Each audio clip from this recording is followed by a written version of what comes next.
Olá, pessoal! Sejam todos muito bem-vindos e bem-vindas a mais um episódio do Fortinet Brasil Podcast. Eu sou a Alci, uma das hosts desse canal, e hoje vamos falar sobre cibersegurança e as Teltechs.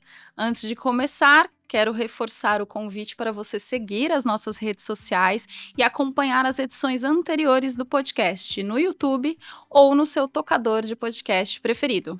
E claro, não deixe de comentar sobre os episódios, colocar as suas dúvidas e trazer sugestões também. Queremos sempre trazer o melhor conteúdo para a nossa audiência, sempre.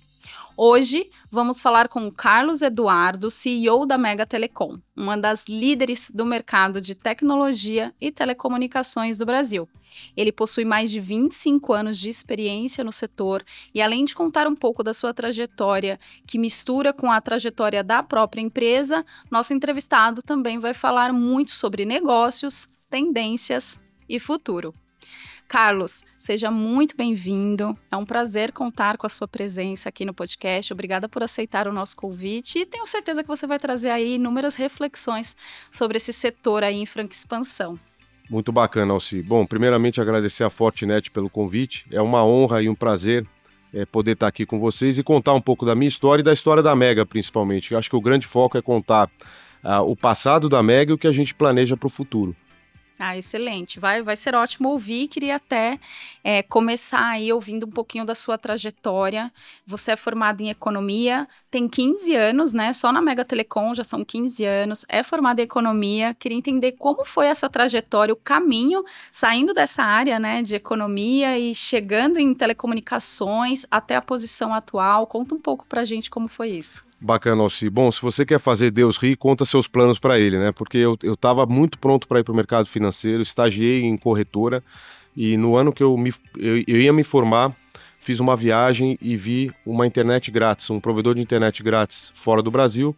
Falei, quero levar isso para o Brasil. Estava com 2 amigos, então a gente começou e fundamos um provedor de internet grátis, que por questão de alguns dias não foi o primeiro provedor, né? A gente acabou lançando logo depois do IG. Então, isso foi mais ou menos não, precisamente em 99.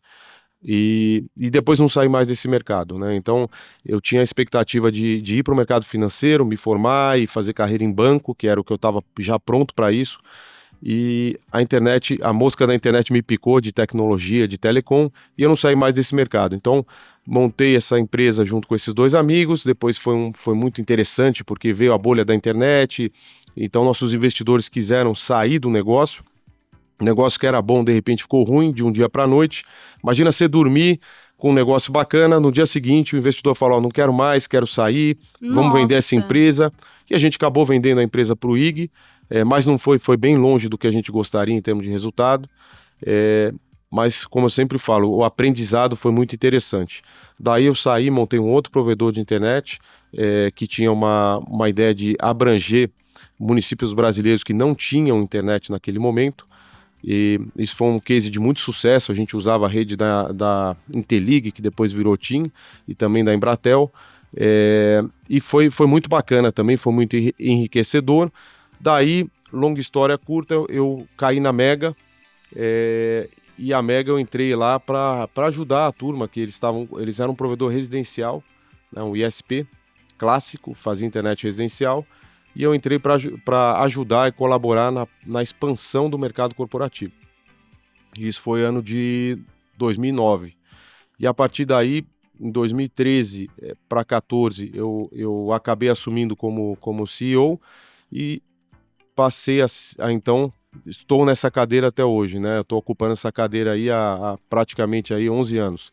Então, foi muito aprendizado para a gente, tanto para a Mega quanto para mim, porque a gente deixou de ser um provedor residencial, um provedor pequeno, de local, e hoje a gente se coloca aí como uma das principais empresas provedoras de B2B puro do mercado brasileiro. Sem contar, obviamente, as grandes operadoras, né? Mas hoje, operadoras competitivas, nós já somos uma das principais. Tá? A gente se coloca aí, estamos no segunda colocação como a segunda maior empresa de B2B puro, e a nossa meta é chegar primeiro, né? Então, a gente tem feito isso através aí de movimentos que são de crescimento orgânico e inorgânico, mas apostando bastante no menu de soluções, muito mais do que voz e dados, né? Então, basicamente assim, como você disse, minha carreira se confunde muito com a história da Mega, até por já estar há tanto tempo, e a Mega permitiu com que eu crescesse muito, e com certeza, olhando para trás, eu também tive a oportunidade, junto com o meu time, de fazer a Mega poder crescer. Então a gente é uma troca que dá resultado para os dois lados, né? A gente conseguiu com o nosso time fazer a empresa crescer, e a empresa também permitiu que a gente evoluísse bastante, né? Como executivos e como pessoas também. Sim, excelente. Não, são muitos desafios e muitos resultados alcançados ao mesmo tempo, né? E até um dos pontos interessantes dessa gestão ao longo de todos esses anos é a visão e o planejamento que você tem de transformar a Mega Telecom, né, em uma teltech. Acho que já tem robustez suficiente, vocês já têm aí uma trajetória muito grande de expertise. Eu queria que você contasse um pouco sobre esse conceito, né, de teltech, até porque isso se liga muito à cibersegurança, né? A gente tem novas tecnologias chegando, então tem o conceito de inteligência artificial, né? Você tem a inteligência artificial no dia a dia, parceiros estratégicos que precisa para essa jornada. Então, como que você consolida todas essas frentes para alcançar essa meta, Eduardo? Excelente pergunta, Alci. Na verdade, o que a gente olha é o seguinte, né? O passado e o futuro do mercado de telecomunicações. A telecomunicação costumava ser voz e dados, e muitas empresas não acostumaram que agora o cliente ele é muito mais sofisticado, ele precisa de uma suíte de soluções, né? Quando você transmite informação do ponto A para o ponto B, né, isso é totalmente commodity, seja voz ou seja dados. Hoje o cliente ele precisa de segurança, ele precisa de estabilidade, ele tem uma série de aplicações rodando. A gente tem que lembrar que a internet não é mais um serviço, ele é o serviço, né? Ele é tão importante hoje como a luz do escritório, né? Até mais Sim. importante que a água, porque você fala, pô, como que um escritório hoje vive sem internet, né? Sim. As Não empresas vive, na verdade, não né? vive, Não vive. As empresas, elas hoje, desde vendas, emissão de notas, acesso a sistema, geração de lead, tudo que você pensar hoje, ele envolve acesso à internet. Então, a gente virou uma empresa de teletech, por assim dizer, né? A gente começou a criar esse caminho mais ou menos no ano de 2015, né? E foi uma coisa muito curiosa. A gente faz reuniões lá com o time da Mega sobre futuro. A gente sempre gosta de conversar muito sobre, principalmente na parte de estratégia. O que o futuro traz de oportunidade e desafio para uma empresa como a nossa, né? E a gente olhava e dizia o seguinte: as empresas de integração, elas estão vindo para o mercado de telecom e exigindo que a gente venda cada vez mais barato os nossos links da nossa rede. Por outro lado, o custo da rede só aumenta. Você enterra a rede, você investe mais, você investe em resiliência. Então a gente falou, não é um caminho bom para o futuro apenas revender internet para essas empresas. Vamos começar a vender solução. E a partir daí a gente começou a criar um menu de soluções muito rico, que abarca, como você bem disse, parceiros estratégicos, e a Fortinet é um deles, né? Então a gente tem hoje parte de segurança, parte de backup, nós temos 7 data centers Edge próprios, tá? E sobre data center eu queria abrir um parênteses. Por favor. Que é importante dizer o seguinte: a gente hoje tem uma visão de data center de hyperscale, né? Desses data centers muito grandes, muita energia, mas para mim o grande futuro do data center é você entender que o mercado é granular, você levar para a ponta esse conteúdo, né? E é isso que a Mega tem feito através dos data centers Edge. Nós já temos 7 em operação, né? Sendo que 3 deles no interior para atender nossos clientes de agronegócio, e os outros foram oriundos aí das aquisições que a Mega fez. Então, qual que é o nosso pensamento hoje, Alci? E é importante saber, o mercado está tão rápido e tão dinâmico que a gente tem os pensamentos de momento. Não significa que daqui 2 anos, 1 ano, a gente não mude de ideia. A gente já mudou de ideia várias vezes. Sobre 5G, por exemplo, sobre IoT, sobre inteligência artificial, sobre metaverso, que há 1 ano e pouco muito se falava de metaverso, hoje ninguém mais fala. Então, assim, você tem que tentar tirar o hype ali do momento da tecnologia, porque são muitas ondas que estão vindo, né? O que colocou a gente como uma teletech foi, sem dúvida, o cloud. Tá? A gente olhava aquilo e dizia, o conteúdo ele vai distribuir, ele precisa estar acessível na ponta, Isso vai mudar totalmente a topologia das redes, vai mudar muita coisa e vai trazer aí uma zona de oportunidade de novas empresas, de novas soluções, que para mim é muito comparável ao que aconteceu quando o celular saiu do 3G para o 4G. Que muitos aplicativos de mobilidade, muita coisa emergiu dessa tecnologia no momento que você tinha uma internet mais estável e mais confiável, né, com uma velocidade maior. Então aí começaram a emergir tecnologias novas. A gente usou essa mesma proxy para o cloud e a gente entendeu que o cloud ele ia mudar a forma com que as pessoas consumiam conteúdo. E aí está, né? Quer dizer, hoje muitas coisas que a gente consome, seja no aplicativo, seja na internet mesmo, nas soluções empresariais, ele está armazenado em nuvem, né? A gente está basicamente aí no momento que os CIOs e os CTOs, eles deixaram muito desses dados irem para a nuvem e agora estão pensando em voltar uma parte deles, e a Mega está pronta para surfar essa onda com os data centers próprios e além das parcerias estratégicas, né, que a gente tem presença em mais de 50 data centers, sendo os principais provedores hoje do Brasil. A gente está dentro de todos eles, com estrutura própria, redundante. Então, o que a gente fez com esse ecossistema hoje? A gente acredita que o cloud, ele primeiramente, ele transformou o jeito que a internet é consumida, né? E em segundo momento, a gente está colocando a Mega, deixando a Mega pronta para surfar essa nova onda do cloud que a gente entende que é o cloud híbrido. Então, todo mundo foi para a cloud pública, agora estão voltando um pouco para o privado, mas na nossa visão on-prem, ele já não faz mais parte da evolução. O que agora está acontecendo, as empresas estão voltando para o cloud híbrida, né? Uma parte privada, uma parte pública. Então, esse foi o momento que chaveou, que fez a virada da Mega para ser uma teletech. A gente olhou o cloud e falou, olha, a gente não vai mais ser uma empresa que vende voz e dados, commodity, vamos me botar na parede, botar 10 fornecedores juntos e ficar apertando o preço, sendo que meu custo só sobe, né? E eu falei, é uma ambição muito, muito pobre para uma empresa que quer ser líder de mercado pensar assim. Então, nesse momento, a gente virou um provedor de solução. Então, hoje, como eu te falei, entre data centers próprios e acesso a terceiros, são quase 60, né? 50 de terceiros e 7 próprios. E a gente, através desse ecossistema, provê uma suíte de serviços bastante rica, né, que envolve cibersegurança, envolve a parte de a cloud por si só, a cloud híbrida, a parte de backup, entre muitos outros serviços. Tá? Então, nossa ideia foi justamente ser one-stop shop, para chegar num CTO ou num CIO e dizer, olha, a Mega é uma empresa de solução. E aí, só voltando aqui para a pergunta concretamente, foi nesse momento que a gente entendeu um dos maiores valores hoje da Mega, que é a escuta ativa.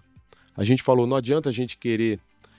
o setor de telecomunicações, ele é muito... por si só, ele é um setor regulado, ele é um setor que era um quase monopólio. No Brasil é totalmente peculiar a situação de você ter centenas de operadoras de B2B e milhares de operadoras de B2C. Nenhum outro país tem isso. É tão plural em termos de fornecedores como o Brasil. Mas, por outro lado, a gente entendeu que uma das raízes do mercado de telecomunicações era empacotar as coisas, né? Uma visão muito simples. E a gente pensou, a gente não quer ser simples, a gente quer ser sofisticado. E para ser sofisticado, você tem que abrir a cabeça. Como que a gente abre a cabeça e atende o cliente? Escutando o que ele precisa. E foi naquele momento que a gente pensou, o cloud transformando o jeito que a pessoa consumia os dados. As empresas estavam consumindo de uma forma totalmente diferente. Como que eu vou vender link de capacidade? Me preocupar, 1 GB, 500 MB? A gente falou, não. Vamos jogar para o fornecedor todas as soluções que a gente tem na mesa e deixar ele dizer o que ele precisa comprar. E não a gente ser arrogante e dizer... Que atende, né? O planejamento dele, a estratégia dele no momento, né? Exato. Por exemplo, tem clientes, empresas que acessam cloud de um fornecedor. Tem outras que acessam de outro. Necessariamente, eles precisam de soluções diferentes. Não adianta chegar lá e falar, tudo bem, eu te dou uma capacidade, você acessa a internet com essa capacidade, com esse link. Então, não, a gente vai lá e desenha a solução para ele. Como se fosse um Lego, a gente vai lá e monta. Você tem que mais te pega aqui? É parte de acesso remoto, então vamos trazer soluções de CyberSec, vamos trazer as soluções da Fortinet, que é nosso principal parceiro nessa vertical. Na parte de cloud, vamos ver onde estão indo os dados dele, o que a gente pode fazer de mais efetivo para ele ter melhor estabilidade, mais velocidade de resposta. Porque no fim é tudo isso, é segurança e velocidade na resposta. Com é isso. uma personalização também para a realidade daquela empresa, Totalmente, né? Porque cada empresa é impressionante, cada empresa tem uma demanda diferente. Até quando elas acessam as mesmas clouds, por exemplo, elas têm regras de acesso diferentes, elas têm peculiaridades. Então tem empresas que têm muitos escritórios regionais, tem empresa que é tudo centralizado, mas tem acesso remoto, que as pessoas fazem home office. Então, hoje, para uma empresa de telecom, é mandatório que ela abra o olho e perceba como é importante você ter uma vertical em TI. E quando eu falo TI, assim, é TI, pelo menos no meu entendimento, é uma TI que permeie a parte de telecomunicação. Porque TI é muito amplo. Então você fala, TI envolve desde helpdesk, envolve mexer em máquinas físicas. Eu não estou dizendo isso, estou dizendo que a gente precisa ter uma empresa que olhe para soluções que melhorem, no meu caso, como eu sou telecomunicação, melhore a qualidade, melhore a segurança, melhore a latência da minha transmissão. Então a gente começou a olhar coisas que permeassem a parte de telecom em si e que pudessem trazer uma suíte maior de soluções para o cliente final, que a gente costuma falar na Mega, o cliente que é nosso patrão, né? Então a gente faz a empresa totalmente orientada para a demanda do cliente. Para a demanda do cliente. E até pensando um pouco nisso, é uma visão mais unificada, que parte da Mega Telecom, né? Mas é uma visão unificada que parte de vocês para entregar essa solução personalizada, provendo serviço e gerenciamento também, mas principalmente com base nessa rede robusta e extensa que vocês têm atualmente, né? E um ponto crucial nessa movimentação é aprimorar a forma que a Mega Telecom atua, como você já até comentou um pouco antes, é sair dessa visão de commodity, olhando muito mais para uma questão de rentabilidade, focando em rentabilidade, né? É mais ou menos como esse movimento está acontecendo, vem acontecendo, né, ao longo dos anos. Perfeito, é exatamente isso, a leitura é essa, porque hoje a Mega ela tem rede, né, do centro-oeste para baixo, então as pontas altas da nossa rede são no Mato Grosso, a gente tem o Mato Grosso e Tocantins, e depois para baixo até Rio Grande do Sul. E vocês tinham começado em São Paulo, né, que foi toda aquela história que você colocou, e hoje vocês já estão todo Centro-Oeste, São Paulo e Sul. Centro-Oeste, São Paulo, Minas Gerais, Rio de Janeiro e Sul. Do Sudeste a gente só não pega o Espírito Santo, né? Mas basicamente a gente fez aquisições, né, que permitissem a Mega poder levar essa proposta de valor para outros mercados, né? Então hoje a nossa principal missão é levar todo esse entendimento de mercado, sofisticação de TI para novos mercados endereçáveis que a gente conquistou através das aquisições, né? Por exemplo, o Rio de Janeiro, que tem muita demanda e as empresas ainda a gente entende que enfim, os provedores de lá, eles têm alguns provedores, mas você tem a situação da maior provedora lá, da incumbente, que passou por toda essa crise financeira, está se reestruturando. Isso abriu muita oportunidade para os clientes dela quererem olhar para o lado e ver o que o mercado traz de solução, né? O mesmo raciocínio lá para o sul do Brasil. Aliás, vou até fazer uma referência rápida. Quando a gente já tinha acabado de fazer a aquisição da Sun, que foi a última aquisição da Mega, nós colocamos à disposição a rede deles, do Rio Grande do Sul até Curitiba, para os provedores locais, e graças a Deus que a água desceu, que eles estão voltando para a normalidade, mas a gente fez isso basicamente buscando o seguinte: apoiar o mercado para ele se reconstruir. Então, é impressionante a força e o foco e a resiliência do povo do Rio Grande do Sul, né? Pelo que eles passaram. E a Mega, obviamente, pôde dar uma pequena contribuição, mas acho que assim, isso nos uniu, porque é um problema que poderia ter acontecido em qualquer lugar. Sim. E aí traz Totalmente. Um outro valor muito forte nosso, Alci, que a gente é uma empresa humana, porque a gente obviamente tem que dar resultado, está muito preocupado com isso, né, na parte de rentabilidade, como você trouxe, mas a gente também é uma empresa humana. A gente entende que tem momentos que você tem que olhar para uma coisa maior, né? E no Sul a gente percebeu isso. Então, Como contribuir, né, ali com o setor, como contribuir, já que vocês têm essa operação gigante, como que isso está a favor da sociedade também, né? Perfeito, perfeito. E aí destacar o papel da Internet Sul, da Telcomp, que é uma associação que eu faço parte já há muitos anos, que se agruparam provedores locais, e para eles poderem se restabelecer, e eles estão nessa pegada. Então é um negócio muito bacana, vale a pena observar, e enfim, para entender que também que não é só competição, chega uma hora que a gente precisa cooperar, porque no fim o mercado é o mesmo, né? Então, estamos todos expostos a isso. Então, voltando aqui, a gente hoje tem uma empresa que atende então do centro do Brasil para o sul, basicamente as principais cidades e regiões. Somos muito focados em agronegócio, tá? Então, contar um pouco aqui a nossa estratégia de futuro, né? Por favor, na verdade, assim, você falou de 2 aquisições recentes, são 3 aquisições recentes, sim, né? Então, antes até de você falar um pouquinho de futuro, são 3 aquisições muito estratégicas. Eu queria só finalizar que você falasse também dessa terceira para a gente entender da posição hoje da Mega Telecom, né, após esse grande movimento de mercado, da posição de vocês, só para a gente concluir nossa audiência, nosso público entender aí quais foram as 3 aquisições, como isso consolida aí o ponto de vocês no mercado, aí a gente já parte para o futuro. Bom, sim, então vou voltar um pouco mais para trás e falar da primeira aquisição que a gente fez, foi a Dial Data, porque a gente queria entrar no mercado de telecomunicação, de voz.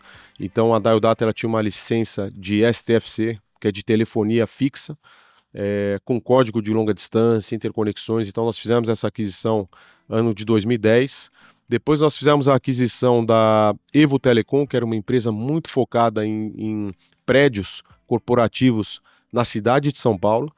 Depois fizemos a aquisição da Iftnet, que era uma empresa no interior de São Paulo, então com destaque para Ribeirão Preto, São José do Rio Preto, Presidente Prudente. Ela estava muito focada em agronegócio e data centers, ela trouxe essa parte de TI para nós. Então a Dial Data trouxe a licença de telefonia, a Evo trouxe capilaridade em prédios corporativos, a Iftnet trouxe para nós a parte de TI, data centers, em melhor entendimento, time pronto, e depois fizemos, a partir de um ano para trás para cá, nós fizemos 3 aquisições. G8 foi centro-oeste do Brasil, que trouxe também muita rede, capilaridade, mercado endereçável e esse olho que a gente tem para o agronegócio. Compramos a Internexa Brasil, que é uma operadora colombiana que tinha uma operação muito forte aqui, inclusive detendo espectro de cabo submarino, com rede OPGW, que são os linhões de energia. E essa rede para nós trouxe de Rio de Janeiro até Rio Grande do Sul. E agora com a SAM, que era uma empresa do grupo CCR de infraestrutura, nós trouxemos redes complementares da Internexa, trazendo maior resiliência, porque hoje nós temos 3 caminhos distintos para Porto Alegre, por exemplo, Curitiba e Santa Catarina, né, sendo que um vai pela costa, outro vai pelo interior de Santa Catarina, além de Rio, que também nós temos agora 3 rotas próprias, e Belo Horizonte, indo até a rede da PSAN, indo até a Salvador, na Bahia. Então, a gente tem uma rede muito, muito grande, e o nosso desafio maior agora é poder usar toda essa plataforma, Alci, para poder entrar no principal cliente nosso, que é nosso objetivo, que é o cliente corporativo, né? A Mega é uma operação 100% focada em clientes corporativos. Mas aí a gente tem que entender, nós temos 2 verticais. Uma que atende provedores e ISPs, né? Provedores de internet, operadoras e basicamente as empresas de OTT, que são os provedores de conteúdo. A outra vertical nossa atende o cliente corporativo.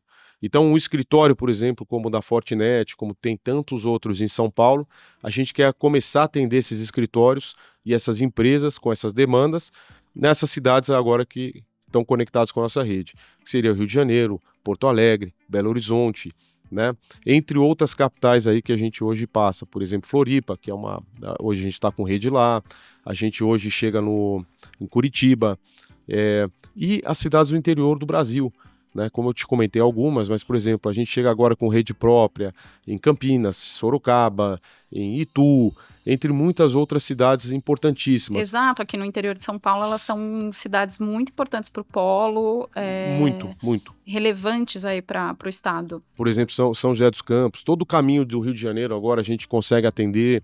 Então a gente está, hoje nosso foco são clientes corporativos e aumentar nossa vertical de governo, que é praticamente muito tímida, muito acanhada. A gente nunca se focou nisso, porque a Mega não tinha rede, a rede era muito local, e agora a gente está entrando mais forte nessa vertical, porque a gente entende que tem projetos que são transformacionais para o setor público. O setor público está se digitalizando, e isso demanda empresas que entendam, né, a complexidade e a criticidade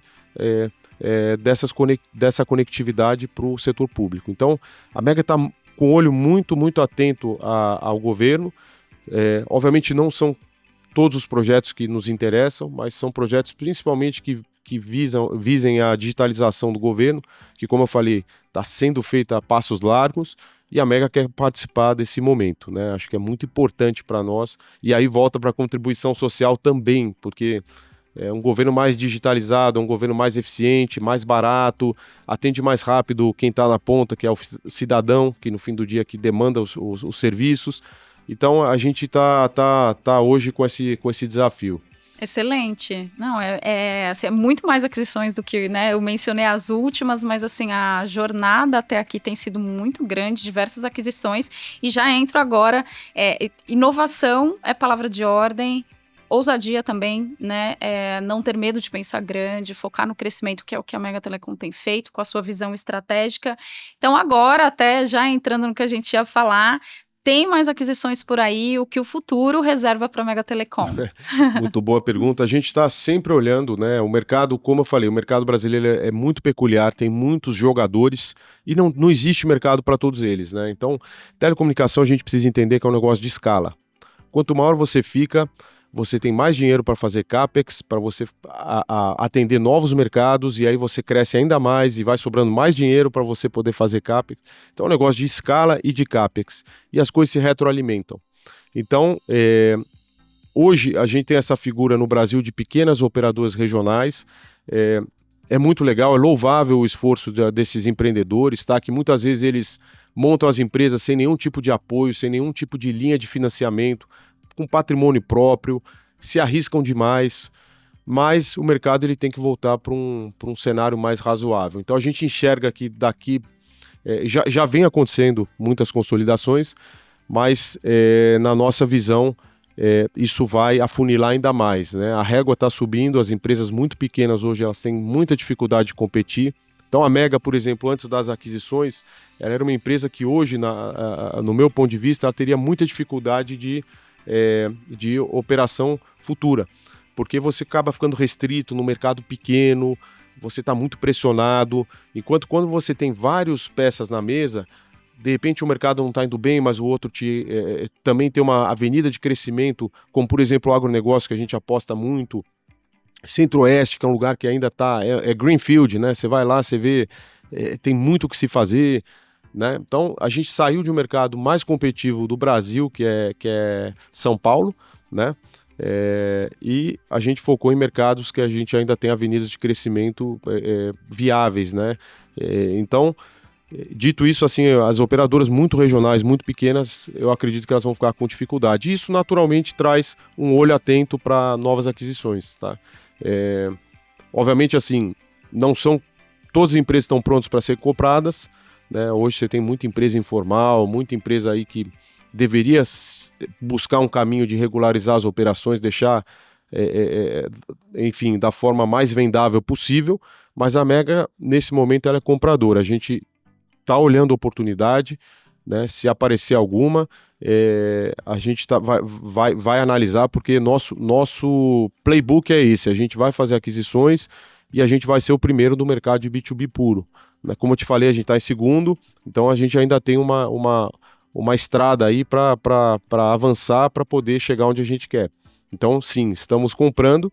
Eu só não posso, assim, dar muita cor, muito detalhe, claro, porque a gente tem alguns projetos em andamento, tá? E obviamente, assim, o foco de momento agora nosso é consolidar as operações que a gente comprou. Sim. A gente fez 3 aquisições em curto espaço de tempo, né? Então, e aí é o desafio da aquisição, né? Porque no fim do dia, uma empresa de serviço, ela depende muito do time, da equipe, do ser humano. Estar integrado também, funcionando, Sim. todo mundo na mesma, né, na mesma cultura, vivendo, né, a mesma cultura ali. Não, sem dúvida, mas aí quando você compra empresas de serviço que dependem das pessoas, né? Você aculturar as pessoas, colocar todas na mesma régua, né? Para fazer pensar igual, ter o mesmo amor pelo cliente que a Mega tem. Então, esse é o nosso desafio. A gente está, como diz, num processo de evolução e a gente é totalmente agnóstico, né? A gente quer que os melhores fiquem. Não importa se é da aquisição ou se é a pessoa que está em casa, que está com a gente há tantos anos. A gente precisa que os melhores fiquem porque a ambição é muito grande. E aí é um pouco do que a gente pensa. Às vezes as pessoas que nos trouxeram até aqui não vão nos levar até o ponto final onde a gente quer chegar, né? E aí, assim, por motivos diversos. Às vezes a pessoa não está nessa vibração. Você comprar empresas exige que você tenha muita atenção e é um trabalho muito árduo, né? Então, quando você compra uma já é difícil, 3 de uma vez, então foi... É um trabalho ali que vocês precisam ter cuidado, né? É trabalhoso, né? Até integrar, incorporar, Muito, não só muito. pessoas, entender o que faz sentido a partir de agora, porque é uma nova fase, né? Digamos assim. É uma nova fase, você tem que delegar muito, você tem que ser muito desapegado, você vai errar, porque é impossível você não errar. Então não pode ser perfeccionista ao extremo, né? Eu acho que o ótimo é inimigo do bom. Você tem que fazer o que você pode com as informações que você tem e tentar ser mais correto e justo possível, que eu acho que isso que vale no fim do dia, né? Transparente, correto e justo. E aí você vai errando, acertando e melhorando, né? Acho que esse é um pouco do nosso modo de vida lá na Mega, né? A gente gosta de errar rápido, né? A gente não tem medo de correr risco. Testar, né? Testar rápido, justamente. Testar barato, se Isso. for para errar e já ir para o novo plano.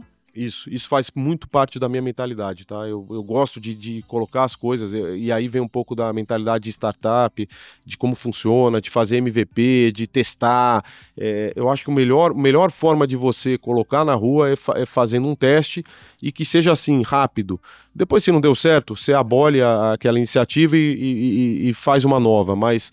O negócio também de ficar querendo ser muito perfeccionista, isso não faz parte do... Eu acho que é difícil um gestor também querer ser muito perfeccionista, porque daí você fica preso a muitos pequenos detalhes, quando no fim o que vale mesmo fazer uma concepção de valor, né, de produto, de serviço. Isso você tem que fazer rápido, senão você não consegue capturar ali se realmente é uma demanda, né? E até sempre trago um exemplo engraçado, que uma vez... Eu gosto muito e estou muito ativo nessa turma de startup, né? De mentoria e etc. E aí, outro dia um cara me procurou e falou, pô, eu quero fazer aqui um novo produto. Eu falei, legal. Né? Eu quis entender o que era. Ele falou, é o seguinte, quando você vai no supermercado, você espreme o limão com a mão, suja a tua mão, não sei o quê. Então eu estou lançando um negócio, um espremedor de limão descartável. Aí eu olhei pro cara e falei, pô, que ótimo, você resolveu um não problema, né? Porque...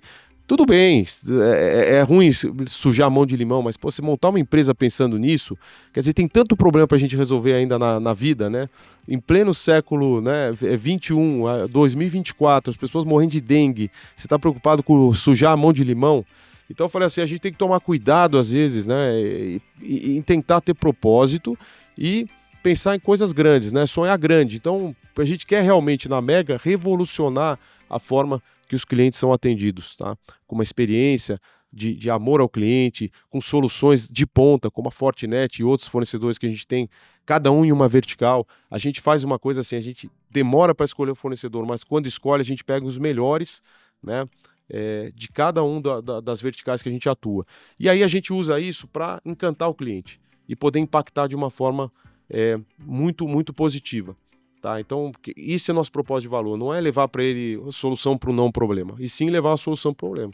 Por exemplo, a gente fala de cibersegurança, é a nova forma de violência que tem hoje, seja patrimonial, moral, é cibersegurança. Desde vazar informações íntimas ou privadas, né? Informações confidenciais. Confidenciais, né? Justamente. Desde isso até você sequestrar uma planta produtora de petróleo ou produtora de carne, um frigorífico, como já aconteceu num passado recente, e-commerces que você tira do ar e pede resgate. Então essa é uma nova forma de violência e a gente tem que estar pronto para isso, né? E ainda mais assim, a gente não pode ser tão ingênuo de achar que a inteligência artificial ela só vai ter o lado bonito, né? O lado da produtividade, o lado bacana. Certamente ela vai ser usada também para cyber-ataques. Então a gente tem que, quando eu falo usada, ela já mas é usada de uma forma massiva, né? Então a gente tem que estar pronto para isso, né? E eu vejo assim, as empresas e as pessoas se preocupando muito pouco ou de uma forma, digamos, superficial com isso. Porque isso tem sido acelerado, né? A inteligência artificial até Sim. tem acelerado, né, a forma e automatizado mais ainda a forma com que os ataques são feitos, né? Então a nossa preocupação tem que estar ali no mesmo patamar, né? Correr também, Sim, né? sim. A gente tem que estar pronto, né? Porque é sempre um movimento de inteligência e contra-inteligência. Então você cria mecanismos, chave de criptografia, mas o AI ele tem ele tem aí, vamos dizer assim, a peculiaridade de ser muito mais rápido em quebrar essas chaves e você vai precisar também usar o AI na contra-inteligência, ou melhor, contra a contra-inteligência. Quer dizer, eles vão tentar quebrar as chaves, etc. A gente vai ter que ter... Então, a cibersegurança é a bola da vez. A gente realmente está muito preocupado com isso, na Mega. A gente conversa muito com os clientes estão preocupados também, os mais sofisticados, tá? Porque sempre assim, existe o efeito manada, né? Você tem CIOs e CTOs que são muito bem informados, vamos dizer que bebem a água limpa, bebem na fonte, que são os formadores de opinião, né? E aí você tem na esteira, como todo o mercado, né? Você tem os early adopters, depois você tem os seguidores, né?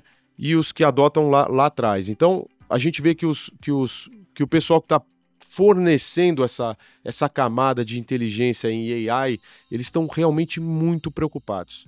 Tá, assim, a gente fala muito de AI generativa, né, das fases do AI, mas daqui a pouco o AI vai começar a tomar decisões pelo ser humano.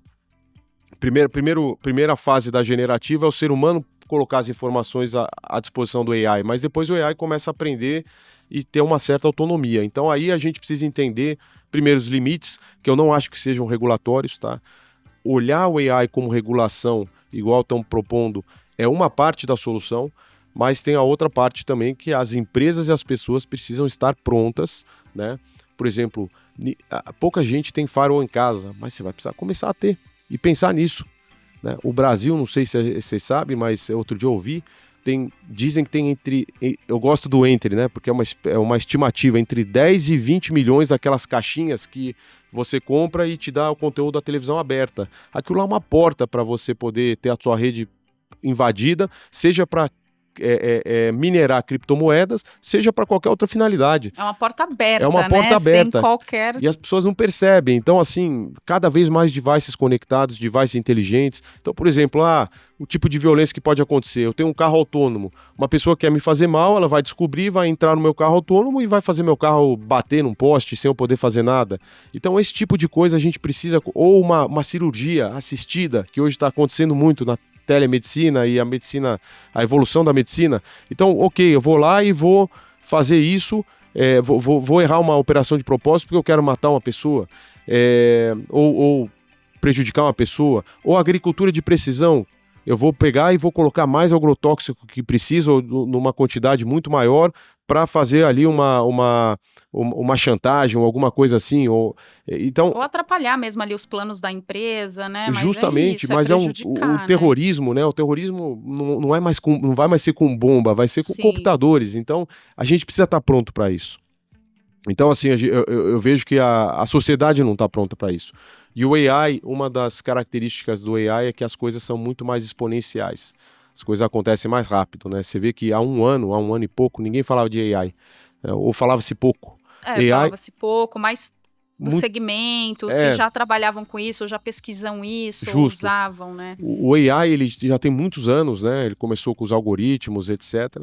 Mas hoje as pessoas... Virou um hype. Hoje você não é muito difícil você estar num ciclo de conversas que as pessoas não falam de AI, seja pelos destaques, são a Nvidia, que quadruplicou o preço desde não sei quando, até as coisas mais rotineiras, mais típicas, como o AI vai tirar seu emprego, como vai ser a sociedade do futuro com AI. Então, acho que a gente tem que ficar um olho muito atento em cibersegurança e um olho atento também de como a gente aproveita o AI para melhorar em termos de produtividade, etc. E não em aumentar ainda mais a barreira, porque hoje, claramente, no mundo, você já tem um gap entre os mais qualificados e os menos qualificados. Então, o AI ele vai aumentar muito esse gap. Então, quem tem acesso ao computador, quem tem acesso à tecnologia, à conectividade e puder aprender com isso, vai aumentar muito a produtividade. Enquanto quem não tem, vai continuar ficando com uma produtividade cada vez menor. Então, e ameaça muito a base, né? Empregos de rotina, call center, enfim, muitas outras coisas ali que você precisa de uma mão de obra, que às vezes é uma mão de obra que é um primeiro emprego, que a pessoa se capacita a partir daí. Então a gente vai precisar ter um olho um pouco mais assim abrangente sobre AI, né? E sobre cibersegurança. São os temas do momento, né? Sim, é uma transformação grande, né, que a gente está, né? É uma transformação grande, as empresas precisam estar prontas para isso e as pessoas também, né? Então, cabeça aberta, olhar muito, escuta ativa e tentar beber na fonte, né? Porque às vezes quando a gente consome uma informação, um pensamento, ele já foi muito trabalhado, né? Então você já está com viés. Sim, sem dúvida. Então é tentar pegar essa informação bruta e lapidar essa informação através ali de argumentos e elementos que a gente tem que ter, né? Sejam nas empresas ou nas pessoas, um olho atento. E para mim a palavra de momento agora são essas, né? A cibersegurança é o tema do momento e o AI, como que ele vai impactar o futuro da sociedade. De todas as formas, né? De todas as formas. Então, as interações que existem hoje, as cidades inteligentes, né? Tem muita coisa aí que pode acontecer a partir do AI. Obviamente, o AI é uma das pontas disso, mas você precisa ter rede de fibra ótica, você precisa ter cibersegurança. Então, assim, eu acredito que esse mercado nos próximos anos ele vai explodir em todos os sentidos, assim, vai aumentar muito a necessidade por conectividade, alta conectividade, né? Conectividade resiliente, segura, então já tem embarcado na conectividade. Muita estabilidade, né? Certo, exato. Então, assim, já tem embarcado na conectividade, na minha visão, cibersegurança. Não vai ser uma coisa a mais, vai ser uma coisa que é inerente. E precisa nascer, né? Nascer. Com esses novos projetos, sem né? dúvida, sem dúvida. Carlos, a conversa tá ótima, mas a gente já tá se encaminhando aqui pro final. Queria até deixar aqui o espaço aberto para você voltar mais vezes aqui para conversar com a gente, porque o que a gente viu, tem muita coisa a ser falado, né? Todo esse mercado, todas essas novas tecnologias, como o Telecom, né, tem toda essa estrutura para atender, né, essa transformação. Queria até deixar você à vontade para comentar algo que a gente acabou não falando ou que eu não perguntei. Fica à vontade para você trazer qualquer novo comentário. Muito bom, Alci. Bom, primeiramente eu aceito voltar aqui, porque é muito bom bater papo e ainda mais um papo qualificado, né? Eu realmente, assim, essas preocupações que eu trouxe um pouco são as preocupações que habitam o meu dia a dia, né? É tentar entender como que esse mercado tão dinâmico ele vai se comportar no futuro, né? Então, acho que a Mega hoje ela capturou um pouco disso. Só voltando para a nossa tese, a gente tem então uma plataforma de fibra ótica de centro-sul do Brasil, data centers próprios, são 7, os data centers de terceiros, e a nossa missão é levar uma conectividade melhor, mais elaborada para o nosso cliente, porque a gente entendeu que os clientes eles se sofisticaram de uma forma muito rápida e as empresas não. Então a gente está basicamente buscando isso. É ter um olhar diferente, um olhar de cuidado e entendendo as complexidades e as singularidades de cada um desses clientes. E no mais ali esse olho atento com a parte de cibersegurança, com a parte de AI, né? Acho que a parte de agricultura também é uma coisa que a gente falou um pouquinho, né? Mas eu queria deixar um destaque que a agricultura brasileira em termos de tecnologia ela é referência mundial e não para de crescer. Eu tive a oportunidade de visitar alguns clientes no interiorzão do Brasil e é impressionante o nível de tecnologia que eles têm nas lavouras e etc. E é uma coisa que não tem como não ser, porque a produtividade tem que aumentar, né? A área agricultável do mundo ela é finita e o mundo cada vez cresce mais. E as pessoas consomem alimentos melhores, né? Por exemplo, o grande dilema de uns anos para cá foi a China começando a comer mais proteínas, o que gerou esse boom de commodity, de soja, de carne, de frango, de porco. E agora a gente tem a Índia, que é a nova fronteira, né? Que as pessoas ainda, guardadas as proporções, tem uma massa muito grande dos indianos que ainda não se alimentam de uma forma devida, né, com calorias mínimas ou proteína que eles deveriam consumir. Então isso vai colocar o Brasil num lugar muito especial. Então assim, a gente precisa ser otimista com o Brasil, né? E uma coisa que assim, a gente precisa, principalmente aí o pessoal mais jovem, é ter um olhar mais virtuoso, né? A gente é um dos países mais abençoados em termos de clima, em termos de relevo, em termos de água, né? De abastecimento de água. Então é o país da agricultura, é o celeiro do mundo. A gente tem que olhar para o Brasil com uma forma mais positiva. A gente se contamina muito com o ruído, né? Concordo. A gente se contamina muito com o ruído, a gente fica, pô, tá tudo ruim, tá tudo horrível. Mas, poxa, se você tiver um olhar um pouco mais crítico para fora do Brasil e para dentro, a gente vai perceber que isso aqui não é só um celeiro do mundo, mas é um celeiro de oportunidade para a carreira das pessoas. Eu tenho muito amigo europeu, americano, que veio para o Brasil para fazer a carreira, para fazer dinheiro, para crescer, porque aqui é um lugar que permite isso. Então, para de se preocupar um pouco com esse ruído e vamos olhar para esse país de uma forma diferente, assim, mais otimista, né? Para assumir o protagonismo que a gente merece. Excelente, excelente, Carlos, muito bom, concordo 100%. Bom, em nome de toda a equipe da Fortinet, agradeço muito a sua presença, agradeço as reflexões, foram muito importantes, não só para o setor de telecom, mas para N outros setores. Aí eu vi um pouquinho de como isso contribui para a nossa sociedade e para o futuro. Muito obrigada. Eu que agradeço o convite, obrigado. E para você que nos acompanhou em mais uma edição do Fortinet Brasil Podcast, meu agradecimento especial. Gostou do episódio? Tem algum comentário? Quer dar sugestões? Não deixe de comentar nas nossas redes. Você também pode compartilhar esse episódio à vontade com quem se interessa pelo assunto. Um grande abraço e até a próxima!